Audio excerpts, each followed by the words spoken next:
تاب کے درگے تیرگی میں روی بہر توبہ درائے شباب غوی بشنو از گوش دل مثنبی مانوی در رہے صدق برتا مسمم شبی بشنو از گوش دل مثنبی مانوی در رہے صدق برتا مسمم شبی۔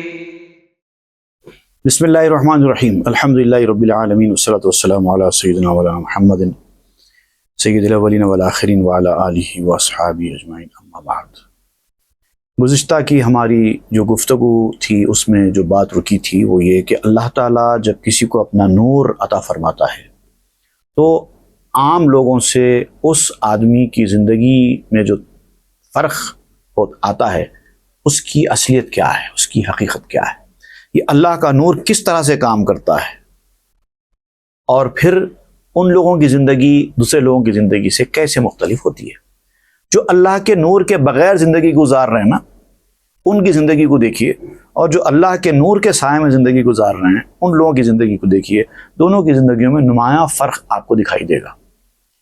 اور جو بغیر نور کے زندگی گزارتے ہیں وہ لوگ نور والوں کی زندگی کو دیکھ کر تعجب کرتے ہیں کہ آخر ایسا کیسا ہوتا ہے، اس کی کیا حقیقت ہے اور اس کو کیسے سمجھا جا سکتا ہے، وہ آج ہم پڑھیں گے۔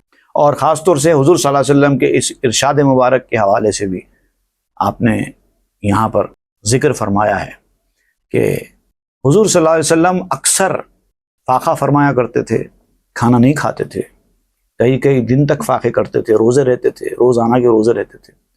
اور صحابہ کرام نے حضور صلی اللہ علیہ وسلم کا دیکھا دیکھی ایسے ہی روزانہ روزے رکھنا شروع کیا تو کمزور ہو گئے، بیمار پڑنے لگے، کمزور ہونے لگے۔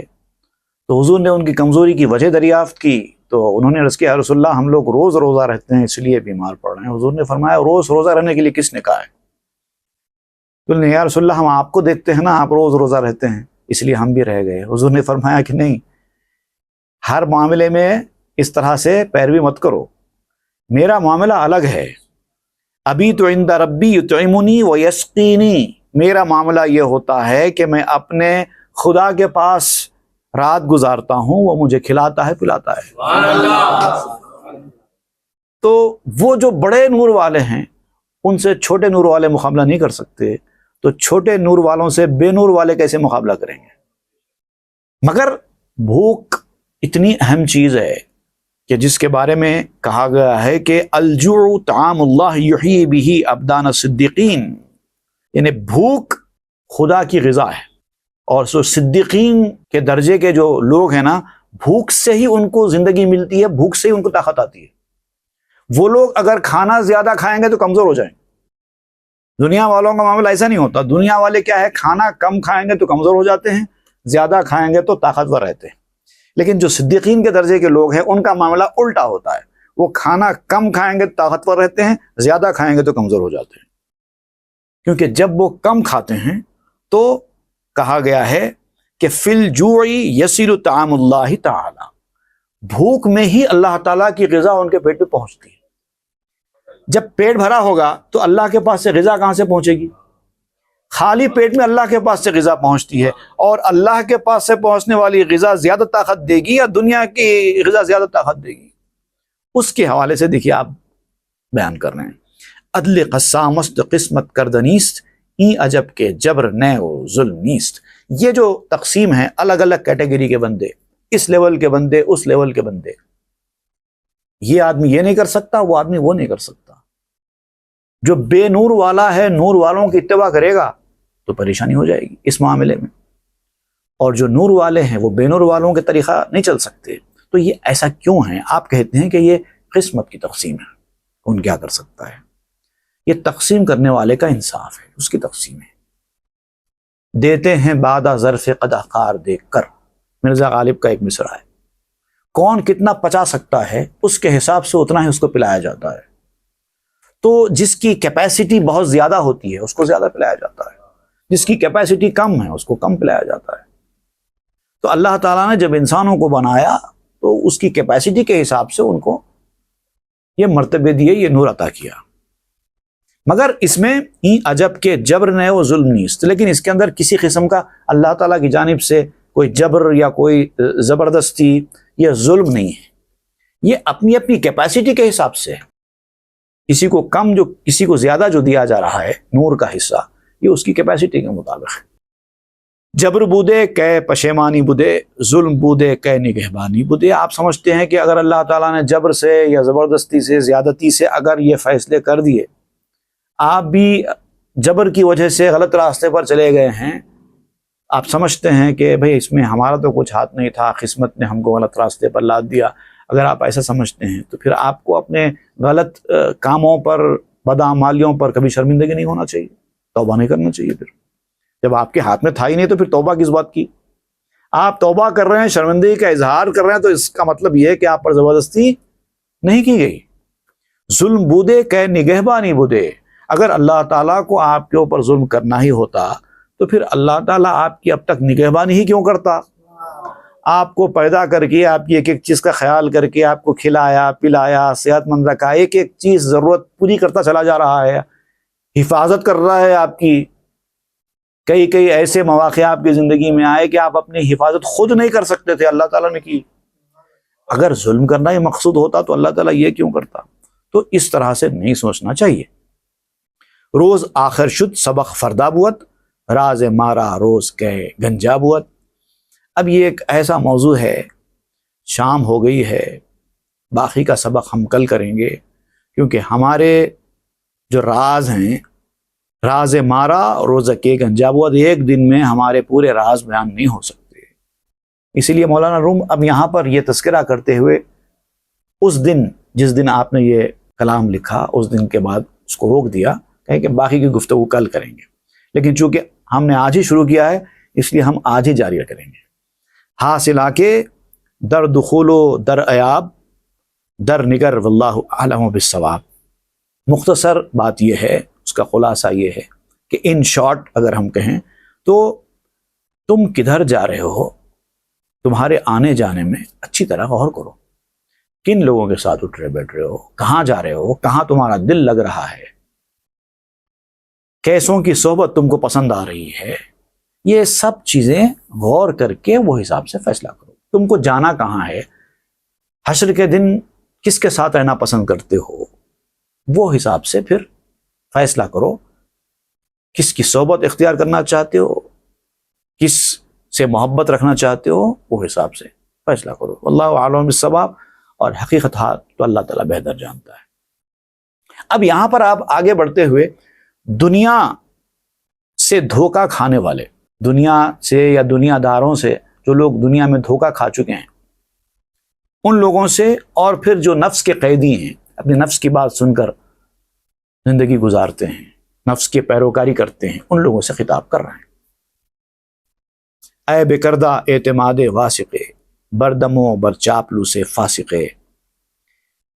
ایک فاسق و فاجر انسان، دھوکہ دینے والے انسان اور چاپلوسی کرنے والے انسان پر مضبوطی کے ساتھ بھروسہ کرنے والے، اب میری باتیں سن. تم کس کس پر بھروسہ کر رہے ہو، کیسے لوگوں پر بھروسہ کر رہے ہو، کیسے لوگوں کی بات سن رہے ہو؟ جو فاسق و فاجر ہیں ان کی بات سن رہے ہو، ان کے راستے پر جا رہے ہو، یا جو دھوکے اور فریب والے لوگ ہیں ان لوگوں کی باتیں سن رہے ہو، جھوٹوں کی باتوں پر یقین کر رہے ہو؟ جو چاپلوسی کرنے والے ہیں، تمہاری چاپلوسی کر رہے ہیں، ان کی باتوں کو مان رہے ہو؟ اور اگر مان رہے ہو، ان کے راستے پر چل رہے ہو، تو میری بات بھی سنو. قبے برساخ تستی از حباب، آخراں خیماست بس واہی تناب. تم نے ایک گنبد بنائی ہے اپنی زندگی میں، ایک شاندار گنبد تو نے بنائی ہے، لیکن وہ گنبد کس چیز کی ہے؟ پانی کے بلبلے کی. اگر تم نے ایسے لوگوں کی باتیں سنی جو فاسق و فاجر ہیں، جو دھوکہ دینے والے ہیں، جو چاپلوسی کرنے والے ہیں، اگر تم نے ایسے لوگوں کی بات سن کر زندگی گزاری تو پھر سمجھو کہ تم نے پانی کے بلبلے کا گنبد بنا لیا ہے. اب کب تک تمہارا ساتھ دینے والا ہے سوچ لو. یقیناً آخر خیماست بس واہی تنام، یقیناً وہ خیمہ جو تم نے بنایا ہے رہنے کے لیے وہ رسیوں والا ہوگا. رسیاں باندھ کر ایک ہلکا کپڑا اس کے اوپر تم نے تان دیا اور اس کو اپنا خیمہ سمجھ رہے ہو. وہ حالت ہے تمہاری. لیکن تم کو پتا ہے تھوڑی ہوا چلے گی، تھوڑی برسات ہوگی تو تمہارے خیمے کی حقیقت کھل کے سامنے آ جائے گی. یہ دھوکے باز، فاسق، فریب دینے والے، یہ چاپلوسی، یہ کن لوگوں کی طرف آپ اشارہ کر رہے ہیں پتہ ہے آپ کو؟ یہ بناوٹی شیخ جو اپنے آپ کو پیروں کی شکل میں بنا کر لوگوں کو اپنی طرف کھینچتے ہیں، جعلی پیر، ان لوگوں کی طرف آپ اشارہ کر رہے ہیں. اگر تم دنیا دار آدمی کی طرف اٹریکٹ ہو رہے ہو تو تمہارا دنیا دار آدمی کی طرف اٹریکٹ ہونا تم کو خود معلوم ہے، اس کا انجام تم خود جانتے ہو. لیکن جو لوگ دیندار کی طرف راغب ہو رہے ہیں اور یہ سمجھتے ہیں کہ ہمارا دین اچھا ہوگا، ہماری آخرت اچھی ہوگی، لیکن وہ بھی اگر ایسے دیندار کے پیچھے چلے جائیں جو اپنے آپ میں اندر سے دنیا دار ہے، فاسق و فاجر ہے، تم کو سبز باغ دکھا کر اپنی طرف کھینچتا ہے، آ جاؤ میرے مرید ہو جاؤ، اس طرح سے کرتا ہے، تو سمجھو تم وہی دنیا دار آدمی کے پیچھے جا رہے ہو. بظاہر دیندار ہے لیکن حقیقت میں وہ بھی ایک دنیا دار ہے. تو یہ خیمہ زیادہ دن تک ٹکنے والا نہیں ہے. زرخ چوں برخس اندر نور راہ نتوانند دیدن رہ رواں. انسانوں کا جو فریب ہے، جو دھوکہ دہی ہے، اور خاص طور سے ایسے انسانوں کی جو دھوکہ دہی ہے، وہ بالکل بجلی کی روشنی کی طرح ہے. بجلی چمک رہی ہے تو ہر طرف روشنی بکھر رہی ہے، اور تم چاہتے ہو کہ اس بجلی کی روشنی میں تم راستہ طے کر سکو. کوئی کر سکتا ہے؟ تم اندھیرے راستے میں چل رہے ہو اور بجلی چمک رہی ہے تو تم سمجھتے ہو بجلی کی اس چمک سے تم پورا راستہ طے کر سکتے ہو؟ کیا سورج کی روشنی یا کم از کم چاند کی روشنی کی طرح بھی ہوگی؟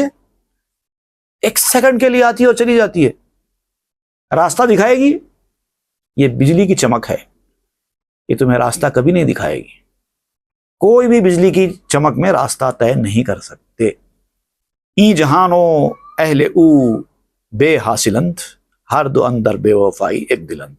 یہ دنیا بھی اور ایسے دنیا دار بھی بے نتیجہ لوگ ہیں، ان سے کچھ حاصل ہونے والا نہیں ہے. تم کو لا حاصل ہے ان کے پیچھے جانا. اور جب بے وفائی کی بات آئے گی تو جیسے دنیا بے وفا ہے ویسے دنیا دار بھی بے وفا ہوتے ہیں. جب دنیا بے وفا ہوگی تو یہ بھی تو دنیا دار ہی ٹھہرے، دنیا کی طرح یہ بھی بے وفا ہی ہوں گے، وقت پر تم کو چھوڑ دیں گے. زادہ دنیا چو دنیا بے وفاست، گرچہ رو آرد بتو آرو خفاست. یہ جو دنیا والے ہیں یہ بالکل دنیا کی پیداوار کی طرح ہے. دنیا کی جتنی پیداوار ہے آپ دیکھیے وہ پرماننٹ نہیں ہے. کسی کی عمر ایک دن، کسی کی عمر چند گھنٹے، کسی کی عمر ایک ہفتہ، کسی کی عمر 2 مہینے، کسی کی عمر 1 سال، کسی کی عمر 10 سال، کسی کی عمر 40 سال، کسی کی عمر 200 سال، کسی کی عمر 500 سال. آپ کہیں گے کہ یہ 500 سال آپ کس کو کہہ رہے ہیں؟ بہت چیزیں ایسی ہیں، کئی جھاڑ ایسے ہوتے 500 سال تک رہتے. دنیا کی پیداوار ہی ہے. انسان ہے کتنا رہتا ہے؟ دنیا کی پیداوار ہے. جھاڑ پہاڑ ہے کتنے رہتے ہیں؟ دنیا کی پیداوار ہے. کبھی نہ کبھی تو ختم ہو جائیں گے. پھر اور کم والی بھی ہے جن کی شیلف لائف بہت کم ہے، 24 گھنٹے سے زیادہ نہیں رہتے. اور اس سے بھی کم شیلف لائف والے ہیں، جیسے کہ دودھ ہے، چند گھنٹوں میں خراب ہو جاتا ہے.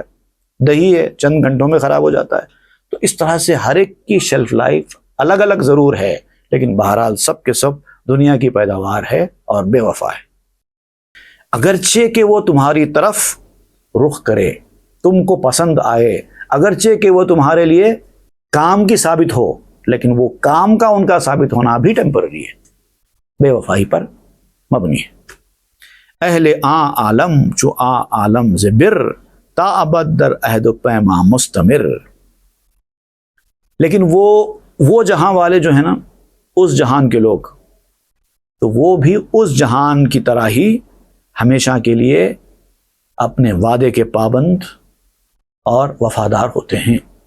یہ دنیا جو بے وفا ہے، یہ دنیا والے بھی بے وفا ہی ہوں گے، لیکن وہ دنیا وفادار ہے، عہد کی پکی ہے، تو اس دنیا کے لوگ بھی وفادار اور عہد کے پکے ہوں گے۔ خود پیغمبر بہم کے زد شدند، معجزات از ہم دیگر کے بستدند۔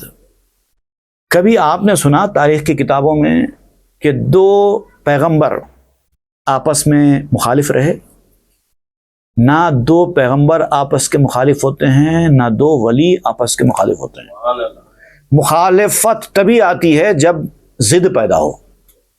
اگر دونوں کا ایک راستہ، ایک منزل ہوگی تو ان کے درمیان مخالفت نہیں ہوگی۔ اگر دو الگ الگ راستوں پر جائیں گے تب مخالفت پیدا ہوتی ہے۔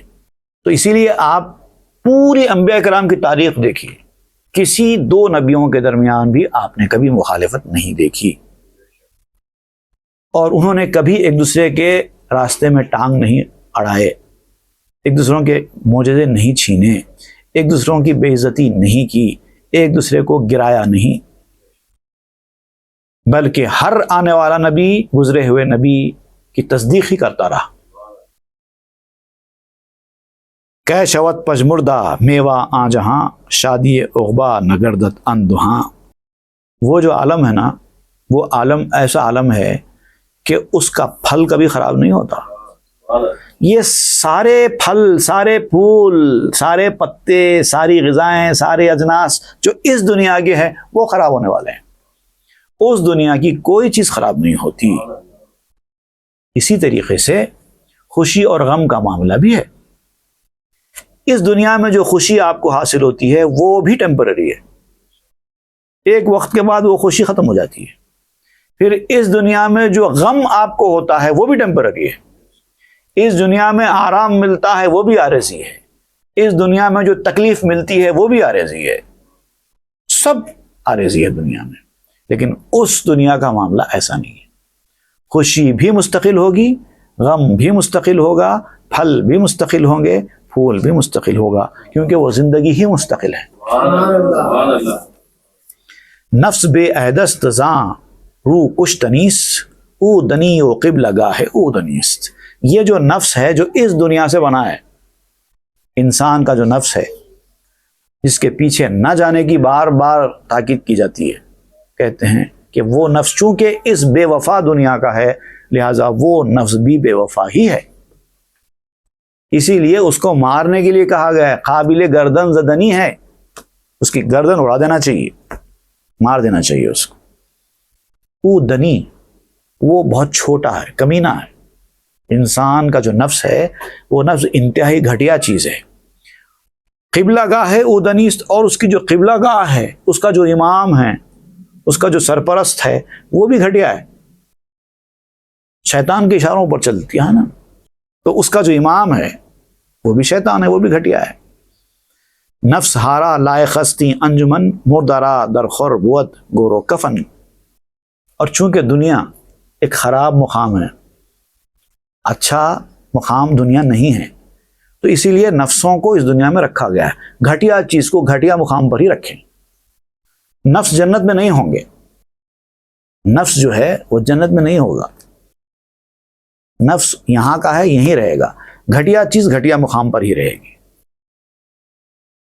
بالکل آپ مثال دیتے ہوئے کہتے ہیں کہ مردرا در خربوت گورو کفن۔ قبر اور کفن مردے کے لیے ہی مناسب ہوتا ہے، زندہ آدمی کو نہ قبر کی ضرورت ہے نہ کفن کی ضرورت ہے۔ نفس گرچے زیرکستو خردداں، قبلہ اش دنیاست اورا مردداں۔ یہ جو تمہارا نفس ہے اگرچہ کہ بڑا ذہین ہے، انٹلیکٹ رکھتا ہے، بہت ہوشیار ہے اور نکتہ دان ہے، باریک باریک چیزوں کو غور کرنے والا ہے تمہارا نفس، لیکن اس کا جو قبلہ ہے وہ تو دنیا ہے۔ اس کا امام کون ہے؟ نفس کا دنیا ہے، تو اسی لیے وہ دنیا کی طرف ہی جاتا ہے اور دنیا کی طرف ہی آپ کو راغب کرتا ہے۔ تو آپ اگر دنیا کو مردہ سمجھیں گے، بیکار سمجھیں گے، تو نفس کو بھی مردہ بنا کے رکھیں گے، اور بنا کے رکھنا ہی ہے، کیونکہ وہ اپنے آپ میں مردہ ہے۔ آب وحی حق بدی مردہ رسید، شد ز خاک مردہ زندہ پدید۔ اللہ کے الہام کا پانی اس مردے کو پہنچا تو مردہ خاک سے زندہ ہوا، نہیں تو نہیں ہوا۔ نفس اپنے آپ میں مردہ ہے، لیکن وہ زندہ ہو سکتا ہے۔ کب ہو سکتا ہے؟ جب اللہ تعالیٰ کے الہام کا پانی پہنچے گا تو وہ زندہ ہوگا۔ مطلب نفس اپنی خباثتیں چھوڑ سکتا ہے۔ جیسے شیطان ہے، شیطان کا معاملہ ایسا ہے کہ شیطان اپنے راستے کو نہیں چھوڑ سکتا، وہ مردود ہو گیا اب ہمیشہ کے لیے، اس کو سیدھے راستہ پر لانے کی کوشش ہی فضول ہے، وہ آ ہی نہیں سکتا، اس کو اس کے حال پہ چھوڑ دینا چاہیے۔ لیکن نفس آپ کا مردہ ہو چکا ہے، غلط راستے پر جا چکا ہے، دنیا کی طرف راغب ہو چکا ہے، تو آپ اس کو دنیا کے راستے سے ہٹا کر اللہ کے راستے پر لا کر، اللہ کے الہام کا پانی اس کو دے کر، اس کے مردہ ہونے کو زندگی سے بدل سکتے ہیں۔ اور جب آپ کا نفس زندہ ہو جائے گا، اللہ والوں کے پاس بھی نفس ہوتا ہے، لیکن ان کا ایسا نفس ایسا ہوتا ہے جنہوں نے اس کو مار کر اللہ کے الہام سے زندہ کیا ہوا ہوتا ہے۔ تا نیاید وہی زو غرہ مباش، تو بداں گلگون تال بقاش۔ نفس آپ کو ہمیشہ عمر کی زیادتی کی دعا بھی دیتا رہتا ہے، اور عمر کی زیادتی کی آس بھی دلاتا رہتا ہے۔ تمہاری عمر بڑی ہوگی، ابھی تمہاری عمر ہی کیا ہوئی، تم کیوں سمجھتے ہو کہ اتنا جلدی مر جاؤ گے، ابھی تو تم نے دنیا دیکھی ہی کہاں ہے۔ یہ سب نفس کہتا رہتا ہے۔ ابھی تو دیکھو تمہارے سے بڑے بڑے عمر کے لوگ ابھی زندہ ہیں، چلتے پھرتے ہیں، تم کو کہاں سے موت آئے گی۔ یہ نفس کہتا رہتا ہے تاکہ انسان کی جو امیدیں ہیں زندہ رہنے کی وہ بڑھتی رہیں۔ تو آپ کہتے ہیں کہ جب تک اللہ تعالیٰ کی جانب سے الہام نہ آئے گا تب تک تمہارا معاملہ درست نہیں ہوگا، تو اس وقت تک اس دھوکے سے بچتے رہو۔ یہ دھوکہ ہے، تمہاری لمبی عمر کا جو آس دلائی جا رہی ہے، یہ تمہارے نفس کا دھوکہ ہے۔ کسی کی موت کسی کی عمر سے کوئی تعلق نہیں رکھتی۔ بوڑھے لوگ رہ جاتے ہیں، جوان لوگ بھی چلے جاتے ہیں، ہزاروں واقعات ایسے ہوتے رہتے ہیں۔ بیمار آدمی بستر مرگ پر برسوں پڑا رہتا ہے، صحت مند آدمی چلتے چلتے مر جاتا ہے۔ ایسے ہزاروں واقعات آپ نے خود دیکھے ہیں اپنی آنکھوں سے، تو پھر ان باتوں سے دھوکے میں کیوں آتے ہو؟ بانگ و سیتے جو کہ آن خامل نشد، تاب خورشیدے کہ آن آفل نشد۔ اس دنیا میں رہ کر اگر کوئی آواز کی تلاش کرتے ہو، ایسی شہرت کی، ایسے مقام کی تلاش کرتے ہو جو تم کو کبھی گمنام نہ کرے، تم کو ہمیشہ زندگی دے، تو پھر اس دنیا کی چمک کو چھوڑ دو، ایسی چمک کو تلاش کرو جو کبھی غروب نہ ہو، ایسے سورج کی روشنی حاصل کرو کہ جو سورج کبھی غروب نہ ہوتا ہو۔ انی لا احب الآفلین، ہم غروب ہونے والوں کو پسند نہیں کرتے۔ جو غروب نہیں ہوتا ہے وہ سورج کہاں ہے، کیسا ہوتا ہے، دیکھو اور اس کی روشنی حاصل کرو۔ ہنر ہائے دقیق و قال و قیل، قوم فروں ان دجل چوں آب نیل۔ یہ جو دنیا کے ہنر کی طرف تم جاتے ہو، یہ تمہارے ایکسپرٹائز ہوتے ہو ایک ایک چیز میں، کبھی ایجوکیشن، کبھی اسکل ڈیولپمنٹ پروگرام، اور اس طرح کی ساری چیزیں دنیا میں تو تم حاصل کرتے جاتے ہو اور بڑی بڑی باتیں کرتے ہو۔ یہ ایسا کرنے والے سب فرعون کی قوم ہیں، اور ان کا حشر دریائے نیل میں جو ہوا ہے ویسا ہی ہوگا۔ دنیا کو حاصل کرنے کے لیے جو آدمی جو بھی چیز حاصل کرتا ہے اس کا حشر ایسے ہی ہونے والا ہے۔ رونقو تاخو ترمبو سحر شاں، گرچہ خلقاں را کشد گردن کشاں۔ ان کی رونق، ان کی جاہ و تمکنت، ان کی شان، ان کی لگژری، جو دنیا یہ جادو کی طرح لوگوں کو اپنی طرف کھینچتی ہے. ایک ایک چیز پہ آپ کی نظر جب پڑتی ہے دنیا داروں کے تو آپ کی بھی آنکھیں چندیا جاتی ہیں اور دل للچاتا ہے. کاش ہمارے پاس بھی ایسا گھر ہوتا، کاش ہمارے پاس بھی ایسی گاڑی ہوتی، کاش ہم بھی اس طرح شاندار کرسی کے اوپر بیٹھے ہوتے اور 4 آدمی ہمارے آگے پیچھے خدمت میں کھڑے ہوتے. چونکہ آپ نے ان کو دیکھا ہے، آپ کو بھی اس طرح کا لالچ پیدا ہو رہا ہے. یہ لالچ ہے جو آپ کو اس راستے پر جانے کی طرف کھینچتا ہے اور آپ اس کو حاصل کرنے کے لیے اپنی آخرت کو برباد کر دیتے ہیں. سحر ہائے ساحراں داں جملہ راہ، ان تمام چیزوں کو جادوگروں کا جادو سمجھو. مرگ چو بے داں کہ آشد اژدہا، اور پھر موت کو وہ موسیٰ کا عصا سمجھو جو اژدہا بنا تھا. جادوئی ہا را ہما یک لقمہ کرد، یک جہاں پرشب بداں را صبح خرد. جیسے وہ اژدہا موسیٰ علیہ السلام کے عصا سے نمودار ہوا، ایک جھٹکے میں سارے سانپوں کو نگل لیا، لقمہ بنا لیا. دنیا کا معاملہ بھی ایسے ہی ہونے والا ہے. جب وہ عصا پڑے گا، اژدہا نکلے گا تو پوری دنیا کے سانپ آسانی کے ساتھ اس کے منہ میں چلے جائیں گے. صبح ہوگی تو رات کے سانپوں کو صبح نے نگل لیا، وہ معاملہ ہو جائے گا. انشاءاللہ اس موضوع کو ہم آگے کے ایپیسوڈ میں جاری رکھیں گے. صلی اللہ تعالی علی خیر خلق سیدنا محمد وآلہ وصحبہ اجمعین، والحمد للہ رب العالمین. تاب کے در لگے تیرگی میں روی، بہر توبہ درائے شباب غوی.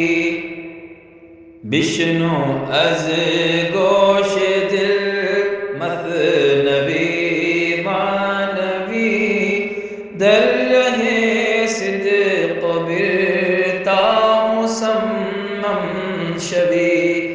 بشنو از گوش دل مثنوی معنوی، در